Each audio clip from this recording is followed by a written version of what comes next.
Hey everybody, John from Hobart Whisky here with head distiller Ben James. We're just going to talk to you today a little bit about the release we're doing for the Virtual Australian Whisky Show, which is a bourbon rum matured whisky that was in a Laphroiag cask. So this whisky spent 3.5 years in small ex-bourbon cask before being in a rum cask for 12 months, and we sort of thought that's where it was going to end. But yeah, it come up nicely. It was actually a good bourbon even before it went in the rum cask, and it was, we were really happy with it after the rum finished. And then we sort of just had the same idea. I was in my office one day and I just went out, I was talking to Ben, I was like, I've got this crazy idea for this whiskey. We had this Laphroiag cask sitting there. I went out to Ben and I think literally almost the same time. Yeah, we had this idea to, put this whiskey into the Laphroiag cask.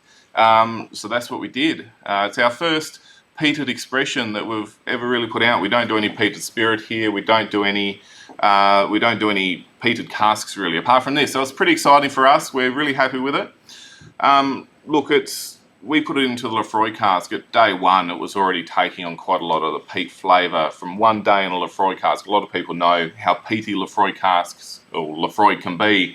Day 7, it was just like peat monster. We thought we'd just completely obliterated this whiskey. But then we pulled it out, day 12, I think it was. Yeah, it was about 12, yeah.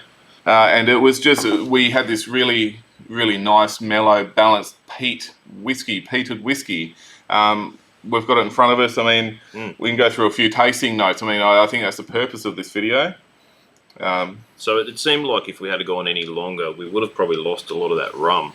And we've still managed to keep that, which is really nice. The rum finish had a lot of floral, and it's like a bag of lollies. Sort of like perfume and lollies all together. High floral notes behind it. A bit of musk stick coming through. Yeah. But there's still, we also get those underlying caramels and vanillas that we got from the bourbon cask maturation. So that's right. Yeah. Look, it's one of those things. I'm not sure how technical this video is meant to be. So I really just would recommend everybody to have a taste, have a nose. We have bottled it at 60.6% natural cask strength. So it's been in three different cask finishes. The bourbon, the rum, and then the Laphroiag. So we're pretty excited to bring that to the table, and keen for some feedback and see what people think. Is there anything you want to add about the whiskey or anything like that? Flavors, tasting notes? Oh, I'm just really happy with how it came along. It's a little bit of a complex whiskey in some ways. And it may not be for everyone. It is a Laphroiag cask whiskey. Laphroiag is quite a division whiskey as it is. So that's right, but it's something that you can just sit away at.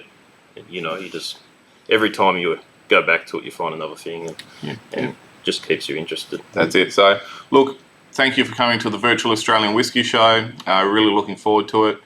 Try the whiskey. Send us through any feedback.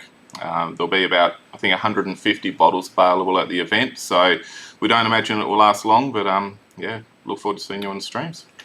Thank you. Thank you.